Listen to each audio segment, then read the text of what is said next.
朝鲜偷偷援助俄罗斯上百万枚炮弹。之前火力军聊过朝鲜派10万大军援助俄罗斯的事情，现在最新版来了。最近美国白宫发布消息说，按照最近传出的卫星拍摄照片显示，在俄罗斯东部边境方向，一列火车从朝鲜出发，穿越朝俄边境驶往俄罗斯境内，应该是向俄罗斯秘密提供战备物资，大概率是炮弹。当然，火车里运的到底是什么还不太确定，也就是现在还没有掌握朝鲜向俄罗斯提供炮弹的确凿证据，至少是没有监测到俄罗斯接收了这批炮弹。现在就直接下结论说朝鲜向俄罗斯提供了炮弹还为时过早。这就有一个问题，朝鲜会不会向俄罗斯提供支援？如果火车运送的真的是炮弹，能不能改变俄军前线现状？这已经不是美国第一次说朝鲜援助俄罗斯了，之前就有消息说朝鲜要派10万大军援助俄罗斯，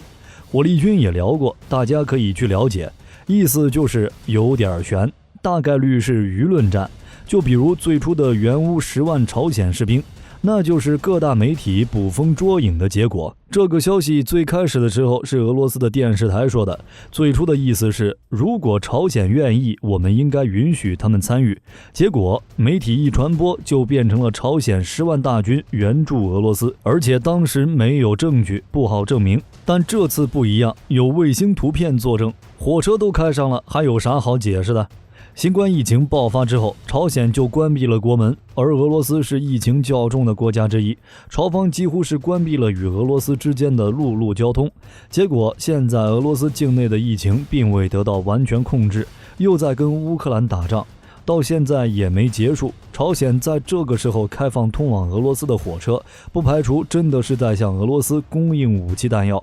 而且排除美国国家安全局的说法，朝鲜还想通过中东和北非国家的渠道秘密向俄罗斯运送武器。当然，朝鲜对此肯定是否认，表示从未向俄罗斯提供过武器或弹药，也没有这样做的计划，跟伊朗一样嘴硬。伊朗无人机袭击乌克兰之后，伊朗也是打死不承认，结果有证据之后又表示这是在乌俄战争开始之前给俄罗斯的。实际上是怎么回事，我们各位心里都有个判断。俄罗斯买点军火，伊朗和朝鲜都不承认卖了，乌克兰军火援助一目了然，真就应了一句话，得道多助，失道寡助。当然朝鲜不认归不认，双方背地里有什么交易谁都说不准。现在的乌俄战场有2个重点，一个是无人机，另一个就是火炮。无人机负责骚扰和突袭，火炮则用于攻坚。在赫尔松等战略地区，火炮是必不可少的，而炮弹又是这些火炮进行打击的来源。俄罗斯现在的精确制导炮弹不够，在前线一直唯唯诺诺，被乌军压制。无人机俄罗斯是找伊朗帮忙，炮弹很有可能找朝鲜。乌俄战争爆发之后，朝鲜一直站在俄罗斯一边，明确表示支持俄罗斯。虽然没怎么干出有关支持俄罗斯的实际行动，但立场上跟俄罗斯保持一致。朝鲜是极少数承认乌克兰分离地区独立的国家之一，他承认了乌东顿涅茨克、卢甘斯克独立，加上朝鲜的武器都是苏式的，俄罗斯很有可能向朝鲜买炮弹。朝鲜军队小到刺刀、步枪，大到坦克、火炮都是国产的。这些武器装备虽然都是朝鲜设计，但是脱不开苏式的风格。而且由于空天军和海军实力过于弱小，所以朝鲜方面将力量都放在了陆军上，并格外注重发展炮兵。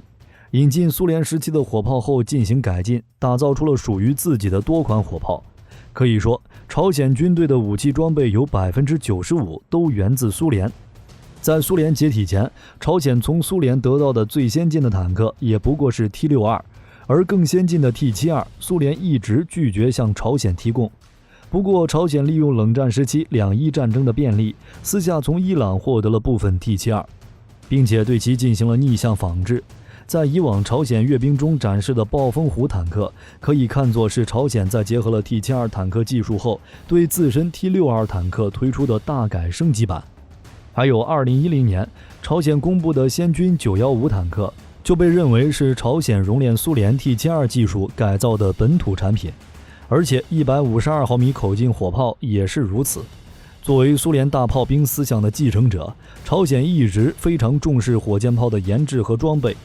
在苏联解体后，朝鲜同样获得了部分苏联的重型火箭炮技术。朝鲜引进了苏联第220式榴弹炮，并进行改进，诞生了 M1974 152毫米自行榴弹炮，可以发射照明弹、高爆弹等多种型号的炮弹。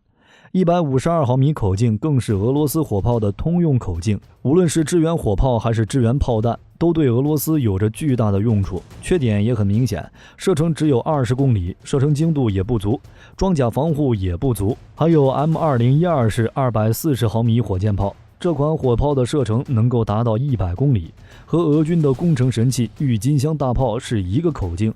所以俄朝两国的武器装备，特别是弹药的通用性极高。如果俄罗斯的武器弹药数量不足的话，从朝鲜采购在理论上是没有任何问题的。朝鲜武器一旦到了俄罗斯，俄军可以直接上手使用，不需要额外的适应性训练。所以朝鲜确实有能力向俄罗斯提供大量苏式火炮使用的弹药。而且这也不是俄罗斯第一次向朝鲜买武器了。苏联刚刚解体之后，俄罗斯的军工产业链处于崩溃和调整的阶段，但当时俄军又忙于车臣战争，就向朝鲜采购军火，主要采购的是单兵反坦克导弹，5年时间总计采购约2万枚。根据最新解密的情报显示，美国说朝鲜秘密向俄罗斯提供大量炮弹，这些炮弹是通过混淆在运往中东和北约的货物中来进行运输的。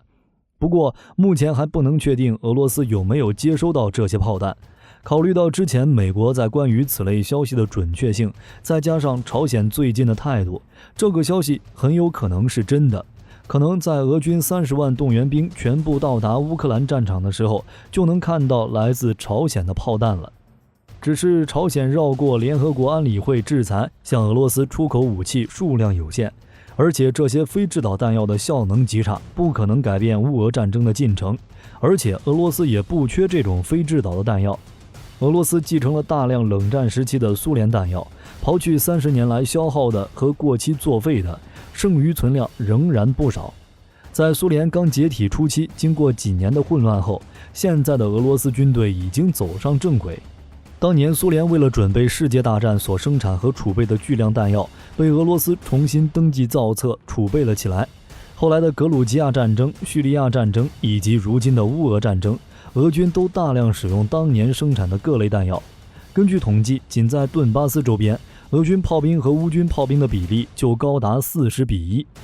而且俄军飞机还在使用60、70年代生产的高阻航弹，也就是铁炸弹。这一方面虽然有俄罗斯缺乏精确制导武器的原因，但也说明俄罗斯常规弹药储备非常大。到了2022年，那些冷战时期的弹药还没有消耗完毕。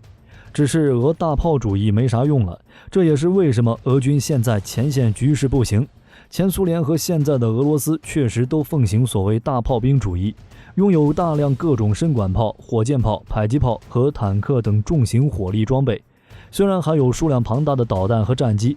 按照俄军事媒体的介绍，前苏联和俄罗斯的各种武器性能与美国不相上下，有些甚至超越美国。不过从乌俄战场上的实际表现来看，俄罗斯的武器装备水分很大。俄罗斯的导弹用来打击有价值的乌方军事目标，哪怕是大型固定目标，比如北约援乌通道中乌克兰中西部的一些重要桥梁，俄罗斯发射的导弹要么被击落，要么受到强大电子干扰，炸了旁边的花花草草。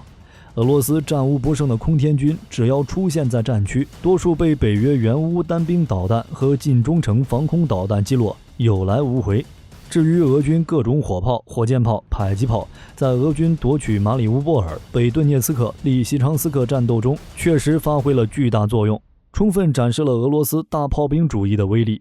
俄方以15:1甚至20:1的炮火优势彻底摧毁了这3座城市，几乎每栋建筑物都受到过俄军炮火打击，超过70%的建筑物被摧毁。但是在俄军夺取利西昌斯克之后，美国提供了海马斯，北约其他国家提供了火力更猛的 M270， 这个打得远、打得准、威力大、移动快的火箭发射系统，其实就是一个移动的短程导弹发射平台。海马斯虽然不是美国武器库中的先进装备，但配合美国提供的战术安全通信系统，对俄军后勤补给线、指挥所、弹药库、兵员以及装备集结地进行点穴式精确打击。从此，俄军炮兵彻底哑火。说得更明白点，乌军有战术安全通信系统以及误差3米内的远程火箭，距前线70公里范围内的俄军炮兵只要露头就被秒杀。